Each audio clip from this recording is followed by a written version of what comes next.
Sir वही राजस्थान में आप लोगों ने बहुत अच्छा प्रयास करा, आप खुद मॉनिटर कर रहे थे रीट की परीक्षा को लेकर, लेकिन इसको लेकर विपक्ष ने भी कई सवाल खड़े कर दिए। क्या कुछ कहेंगे रीट के एग्जाम को लेकर? देखिए, रीट की परीक्षा में जो कुछ माहौल बना राजस्थान के अंदर और राजस्थान वासियों ने, प्रदेशवासियों ने जिस तरीके से आगे बढ़ कर के एक इतिहास बनाया कि जो हमारे नौजवान साथी हैं कोरोना की मार झेल चुके हैं, पूरा प्रदेशवासी झेल चुके हैं।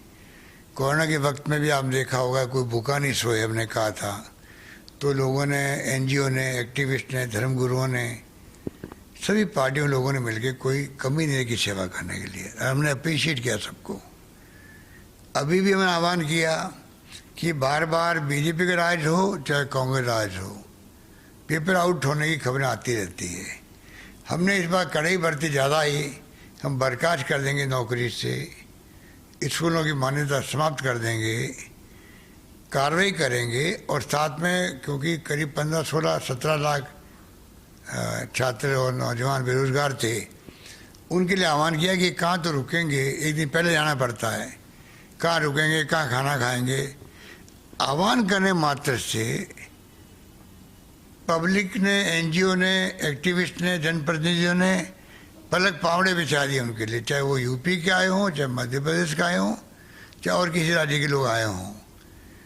और जिस प्रकार से उनके खाने पीने की व्यवस्था करी, राम रसोड़े खोल दिए खिलाने के लिए, उनको गर्म भोजन पैकेट बना दिए उनके लिए। ऐसा मैं समझता हूँ कभी आज तक कभी नहीं हुआ राजस्थान में और देश में, कहीं नहीं हुआ।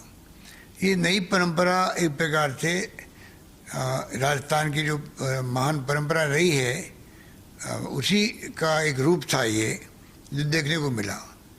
ये हमारे विपक्ष के साथियों को पश्च नहीं रहा है, क्योंकि जिस प्रकार जिंदाबाद के नारे लगाए उन लोगों ने वहाँ पर, सरकार के और समाज सेवियों के, एक्टिविस्टों के, सबके, वो डाइजेस्ट नहीं हो रहा। इसलिए कुछ लोग ऐसे हैं समाज के अंदर, वो इसको भड़का रहे हैं।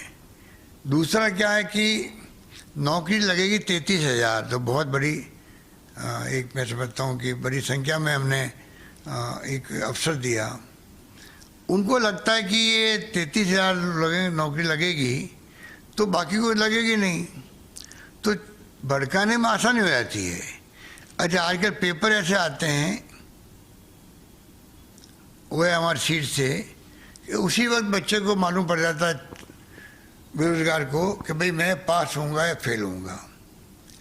तो जो मालूम है कि भाई अगर मेरा नंबर नहीं आने की संभावना है और ऐसी स्थिति बन गई कि मैं पास नहीं हो पाऊंगा, ऐसे लोगों का वो भड़का होगा, पेपर तो आउट हो गए थे, तो आप कितनी भी इकट्ठी कर लो, उनको भड़काने का काम कर लो, ये अच्छी परंपरा नहीं है। इससे तो अगर भर्तियाँ रुक गई साल भर, 2 साल, फिर कोई कोर्ट में चला गया, फिर हाई कोर्ट से सुप्रीम कोर्ट तक जाओ, पहले भी गए, हमें तो कई सुप्रीम कोर्ट से केस विड्रॉ करना पड़ा है।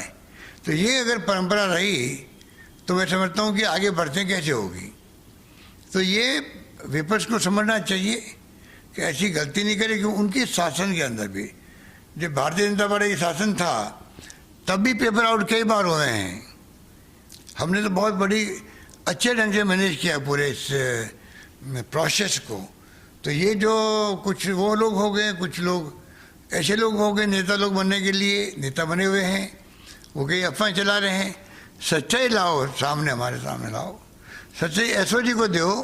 हम वादा करते हैं कि किसी को नहीं बख्शा जाएगा, किसी को नहीं बख्शा जाएगा, और बख्शना चाहिए भी नहीं, क्योंकि आप लाखों नौजवानों के भविष्य के साथ खिलवाड़ कर रहे हो। सरकार किसी कीमत में नहीं बख्शेगी उनको, ये मान के चलो। भड़काने वाला काम छोड़ो, आप लोग भड़काने वाला काम छोड़ो। अगर सच्चाई है, मालूम हुआ एक सेंटर में, 2 सेंटर में मान लो पेपर आउट हो गया, तो आपको अधिकार है बताने का। हम पता कर लेंगे भाई इससे एक सेंटर पे, 2 सेंटर पे बात पहुंच गई है, पेपर आउट हो गया है, हम वहाँ पर एग्ज़ाम करवा देंगे। पर उसकी आड़ के अंदर आप चाहो कि पूरे लाखों लोग वहाँ पर उनको बुलाओ, परीक्षा दिलवाओ, ये कहाँ की समझदारी है, ये समझ के परे हैं। इसलिए अगर कोई शिकायत मिलेगी, सच्चाई होगी, तो हम वापस पेपर करवा देंगे उन सेंटर पे जहाँ पर ये शिकायत हुई है। उसकी आड़ में आप लाखों लोगों को कैसे आप वहाँ पे ये उम्मीद कर सकते हो कि सरकार उसके लिए वापस एग्जाम करवाएगी। तो ये तमाम जो हरकतें चल रही अच्छी नहीं हैं और सरकार बर्दाश्त भी नहीं करेगी।